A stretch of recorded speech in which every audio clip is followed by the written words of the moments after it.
২৪শে জুলাই অভ্যুত্থানে ঢাকার রাজপথ, শুধু ঢাকা বলছি কেন, সারা বাংলাদেশের রাজপথে খুব পরিচিত স্লোগান ছিল, ভারত যাদের মামার বাড়ি, বাংলা ছাড়ো তাড়াতাড়ি।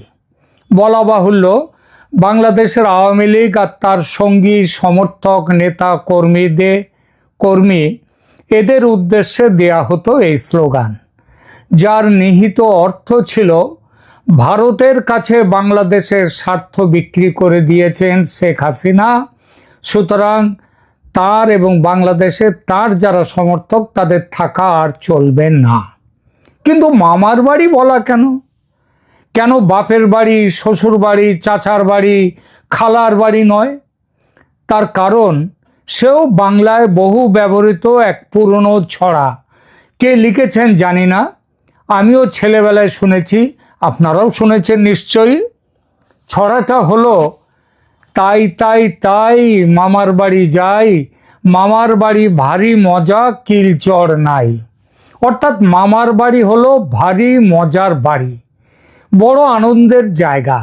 আসলে মামার সঙ্গে সম্পর্কটাই বড় স্নেহ, মায়া, মমতার। সেজন্যই তো চাঁদকে আমরা আর কারোর নামে ডাকি না, মামা বলি, কাকা জ্যাঠা কিছু বলি না, তাই না?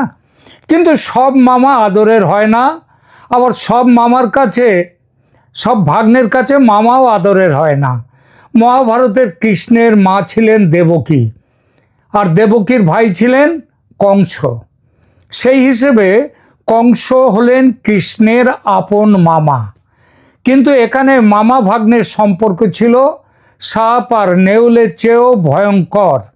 আর কৃষ্ণের কাছে তার মামার বাড়ি আদৌ মজার বাড়ি ছিল না। এই প্রতিবেদন তাদের কথা মাথায় রেখে তৈরি করেছি যারা ভারতকে কৃষ্ণের মামার বাড়ির মতো দেখেন, মানে যারা ভারতকে কংস মামার বাড়ি হিসেবে দেখেন তাদের জন্য। তারা ভারতের নাম শুনলে জ্বলে ওঠেন, ভারতকে শোষণবাদী হিসেবে গাল পাড়েন অহরহ। সেই ভাগ্নেদের উদ্দেশ্যে তাদের কথা মাথায় রেখে তৈরি এই ভিডিও। দেখব ভারত কি সত্যি কংস মামা, নাকি এটা ভুল ভাবনা। নমস্কার, ক্যালকাটা ডায়ালগস থেকে খবরের অন্তরালের খবর নিয়ে মনোজ দাস। দুদিন আগে একটি প্রতিবেদন করেছিলাম তারেক রহমানকে নিয়ে, বাংলাদেশের প্রধানমন্ত্রী। তার ওপর বিশ্বাস রেখে তাকে দেশে ফেরাতে, ভোটে জিতিয়ে ক্ষমতায় আনতে ভারত ইঞ্জিনিয়ারিং করেছে, এ কথা বাংলাদেশে বহুল প্রচারিত। কেন, যদি সত্যি এই কথা হয়, আর সত্যি হওয়ার কথা তো আমরাও শুনতে পাচ্ছি চারদিকেই, সুতরাং যদি সত্যি হয় তাহলে কেন ভারত এই ঝুঁকি নিয়েছিল, সেই কারণটাও বলেছিলাম এই গত পরশুর ভিডিওতে। কারণটা আর কিছুই নয়, বাংলাদেশে সুস্থ গণতন্ত্র, ইনক্লুসিভ গণতন্ত্র ফিরুক, ধর্মীয় মৌলবাদ আর সন্ত্রাসবাদ দূর হোক, এটাই চেয়েছিল ভারত। কিন্তু ভারতের সেই প্রত্যাশা ক্রমশ দূরে সরে যাচ্ছে, কারণ এই সরকারে আমেরিকার চাপে হোক বা অন্য যে কোনো কারণেই হোক, সে কারণগুলো বলেছিলাম গত পরশুর ভিডিওতে।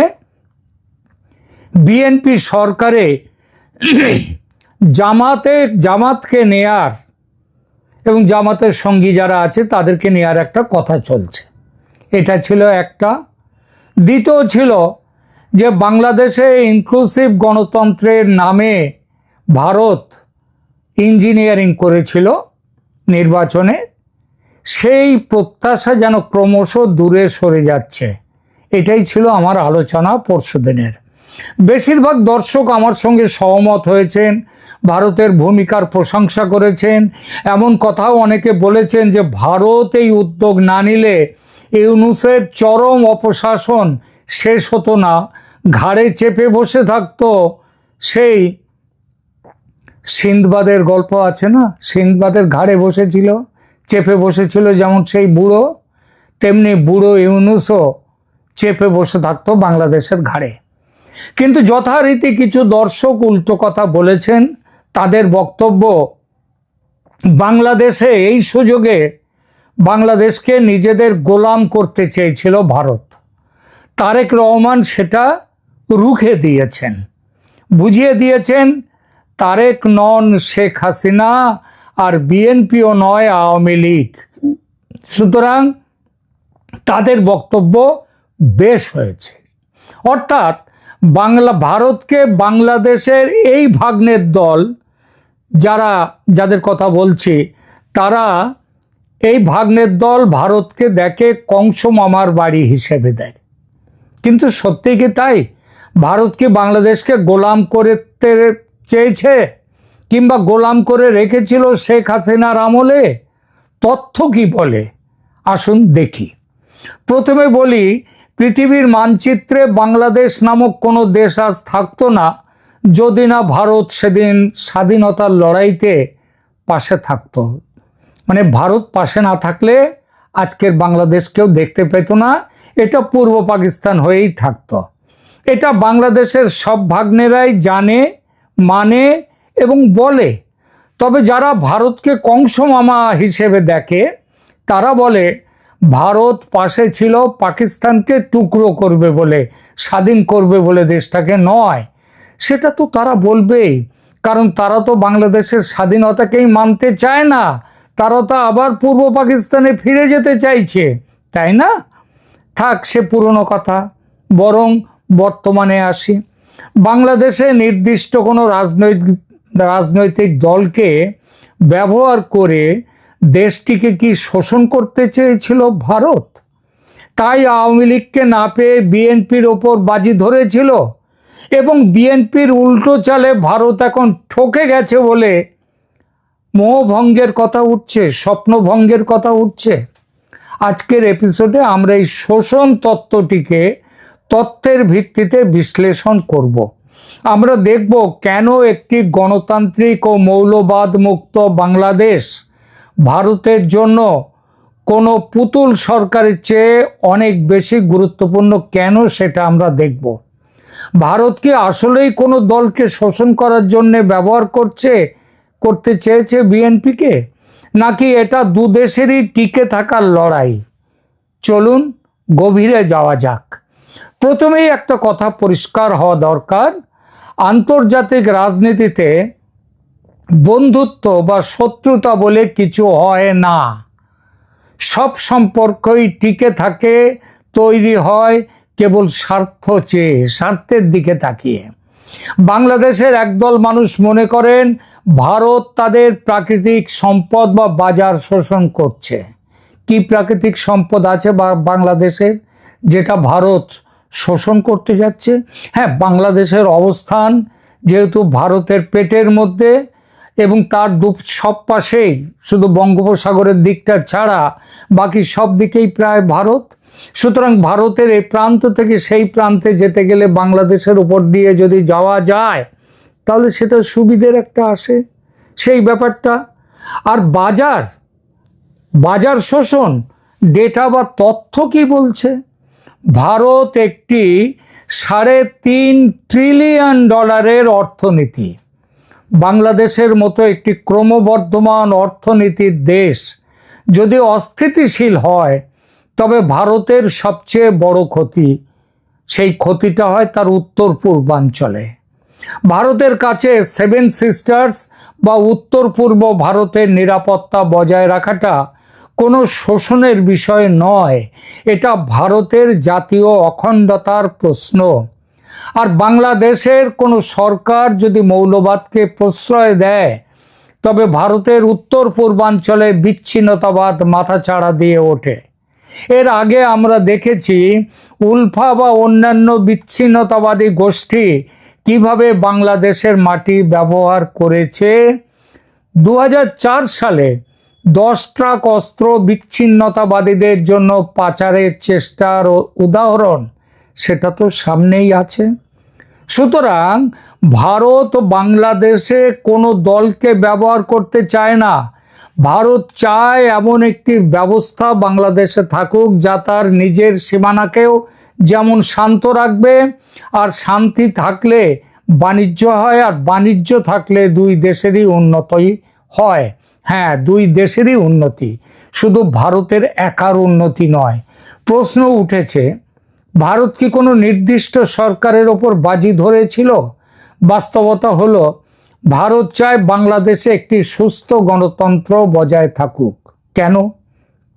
কারণ যখন কোনো দেশে সুস্থ গণতন্ত্র থাকে না, তখন সেখানে উগ্রপন্থা বা মৌলবাদের উত্থান সহজ হয়।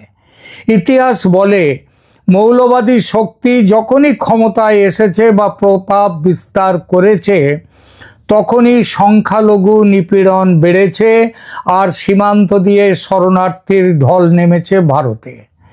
পাকিস্তান আমলের কথা মনে রাখলে বলা যায়, 30% হিন্দু ছিল একটা সময় বাংলাদেশে, সেই পূর্ব পাকিস্তানে।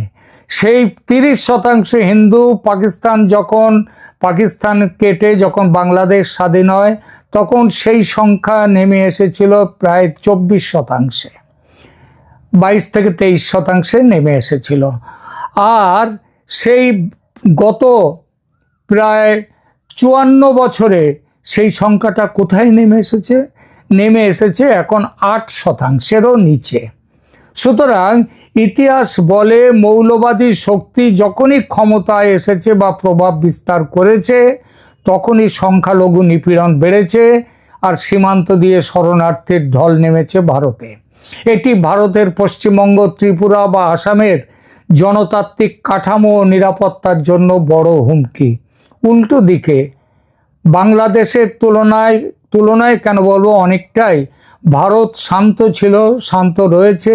সংখ্যালঘুর স্বার্থ, মুসলমানদের স্বার্থ এখানে সুরক্ষিত, তার জন্য এখানে মুসলমানদের সংখ্যা ক্রমশ বেড়েছে। শতকরা সংখ্যাও যেমন, তেমনি মাথাগুন্তির সংখ্যাতেও। ভারত কেন চায় মৌলবাদ বন্ধ হোক? কারণ মৌলবাদ মানেই হলো আধুনিক চিন্তা ও বাণিজ্যের বিরোধিতা। একটি দেশ যদি উগ্রপন্থার দিকে ঝুঁকে পড়ে, তবে সেখানে বিদেশি বিনিয়োগ কমে যায়। বাংলাদেশের অর্থনীতি যদি ভেঙে পড়ে, তবে তার চাপ সরাসরি ভারতে লাগে। পাশের বাড়িতে আগুন লাগলে আমার বাড়িতে তার আঁচ লাগবেই। পুরনো দিনের ইতিহাস তাই বলেছে। সুতরাং বাংলাদেশে সুস্থ গণতন্ত্র থাকাটা ভারতের জন্য অপশন নয়, বরং ভারতের নিরাপত্তা গ্যারান্টি। এবার আসি বাণিজ্যের কথায়। আর হ্যাঁ, সেই জন্য গ্যারান্টির কথাটা বলি বলেই এখানে আরও একটা কথা বলি। সেই জন্যেই ভারত চেয়েছে জামাতি ইউনূসের শাসনের পরিবর্তে বিএনপির তুলনামূলকভাবে অনেকটাই ধর্মনিরপেক্ষ দল, দক্ষিণপন্থী হলেও তারা মধ্যপন্থার কাছাকাছি এই দল ক্ষমতায় আসুক, সুস্থ হোক বাংলাদেশের পরিবেশ। এবার আসি বাণিজ্যের কথায়। অনেকে বলেন ভারত বাংলাদেশকে ভারতের পণ্য বিক্রির বাজার বানাতে চায়। সত্যিটা হলো, বাংলাদেশের উৎপাদিত পণ্য এখন ভারতে আগের চেয়ে অনেক বেশি রপ্তানি হচ্ছে, কিন্তু ভারতের চেয়ে অনেক বেশি টাকার বাণিজ্য তো বাংলাদেশ করে চীনের সঙ্গে, এবং চীন থেকে তাদের আমদানি শুধুমাত্র অস্ত্র, রপ্তানি কিছুই নেই। কিন্তু তার জন্য কি কোনো প্রশ্ন উঠেছে? একদমই নয়। তার কারণ বাংলাদেশে কিন্তু ভারতের বেলায় প্রশ্ন ওঠে, অথচ ভারতে রপ্তানি করার মতো তাদের যে সামগ্রীগুলো আছে বাংলাদেশের, সেগুলোই তো ভারতে তারা রপ্তানি করে, এবং আগের চেয়ে বাড়ছেও সেটা। নতুন করে আরও কিছু তৈরি হলে এই রপ্তানি আরও বাড়বে। সহজ কথা। ভারতের ট্রানজিট বা ট্রান্সশিপমেন্ট সুবিধা আপাতত বন্ধ, কিন্তু জানি না এই সময়ের মধ্যে খুব তাড়াতাড়ি খুলবার সম্ভাবনা ছিল, সে কথা শুনেছি। এই সুবিধা ব্যবহার করে বাংলাদেশ শেখ হাসিনার আমলে এবং তার পরবর্তী ইউনূসের আমলেরও প্রথম দিকে কি পেয়েছে, হিসাবটা একটু খতিয়ে দেখবেন যারা এই প্রশ্ন তোলেন। চট্টগ্রাম ও মোংলা বন্দর ব্যবহারের ফি হিসেবে ভারত থেকে বাংলাদেশ কোটি কোটি টাকা আয় করেছে, এখনো করছে। ভারতের উত্তর পূর্বাঞ্চলে পণ্য পাঠাতে হলে বাংলাদেশের রাস্তা ব্যবহার করতে হয়। এতে বাংলাদেশের পরিবহন খাত ও অবকাঠামো উন্নত হচ্ছে, সেখানেও তাদের অর্থাগম হচ্ছে। আরেকটি বড় ইস্যু হলো জ্বালানি ও বিদ্যুৎ। ভারত থেকে বর্তমানে বাংলাদেশে বিশাল পরিমাণ বিদ্যুৎ সেখানে রপ্তানি হচ্ছে, ভারত থেকে আমদানি করছে বাংলাদেশ। ভারতের ফ্রেন্ডশিপ পাইপলাইনের মধ্যে সেখানেও একটা কথা আছে, আদানির বিদ্যুৎ কেন্দ্রের দাম বেশি বলে কথা উঠেছে অনেক, যদিও বন্ধ করার সাহস হয়নি। কিন্তু আসাম থেকে ত্রিপুরা থেকে যে সমস্ত বিদ্যুৎ বাংলাদেশে যাচ্ছে সেগুলো কিন্তু সাবসিডাইজড রেটে, তার কথা কিন্তু কেউ বলে না।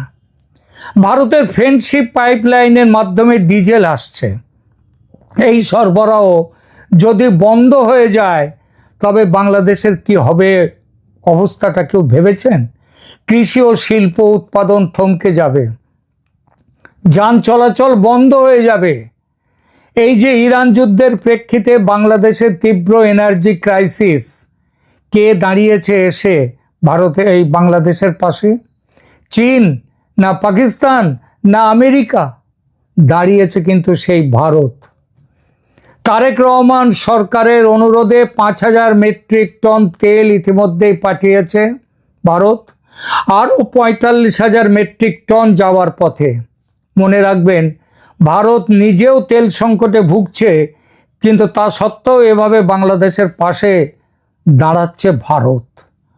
ভারতকে যারা কংস মামার বাড়ি হিসেবে দেখে তারা বলবে এটাও নাকি ভারতের ধান্দাবাজি। সুযোগ বুঝে, পরিস্থিতির চাল দেখে ভারত ভালো মানুষই দেখাচ্ছে, বলতেই পারে। মুখের কথায় তো ট্যাক্স লাগে না, আর ওরা ট্যাক্স নিয়ে তো কোনোদিন বলেনি, যা মনে এসছে তাই বলে। আসি ভারতীয় পণ্যের বাংলাদেশের রপ্তানি নিয়ে। এটাও কি শোষণ, নাকি এটা একটা শক্তিশালী সাপ্লাই চেন? ভারতের লাভ হলো তার পণ্য বিক্রি হচ্ছে, কিন্তু বাংলাদেশের কি কোনো লাভ নেই? বাংলাদেশের সবচেয়ে বড় লাভ হলো সস্তায় পণ্য পাচ্ছে।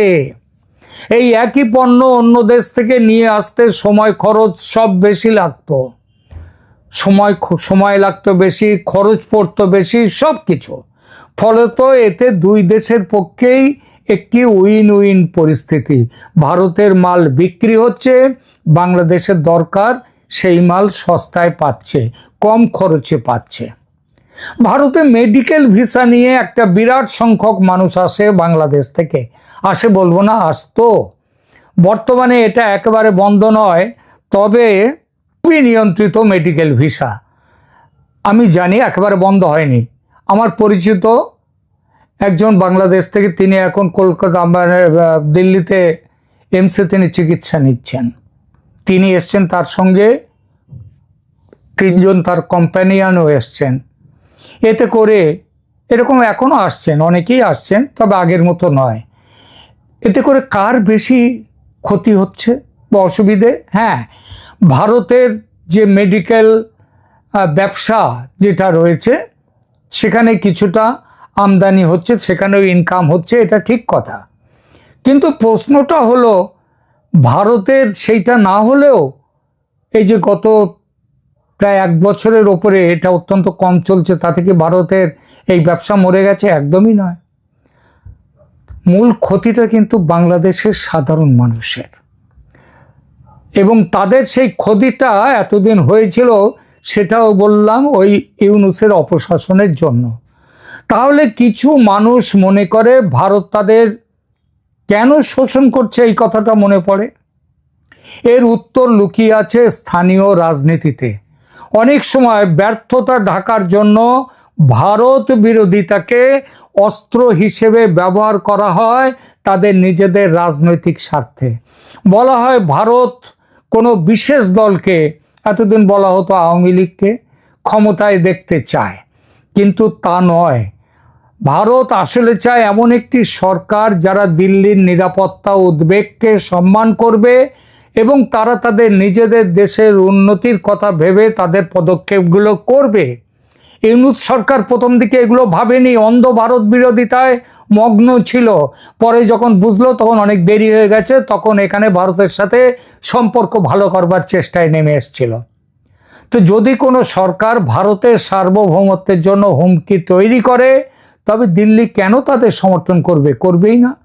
মনে রাখবেন, 20 কোটি মানুষের একটি প্রতিবেশী দেশ যদি অস্থিতিশীল হয়, তবে ভারতের জন্য তা নরকের সমান। কোনো বুদ্ধিমান রাষ্ট্র তার পাশের বাড়িতে আগুন লাগাতে চায় না। তাই ভারতের লক্ষ্য শোষণ নয়, বরং একটি প্রেডিক্টেবল বা স্থিতিশীল প্রতিবেশী, সেইটাই ভারত চায়।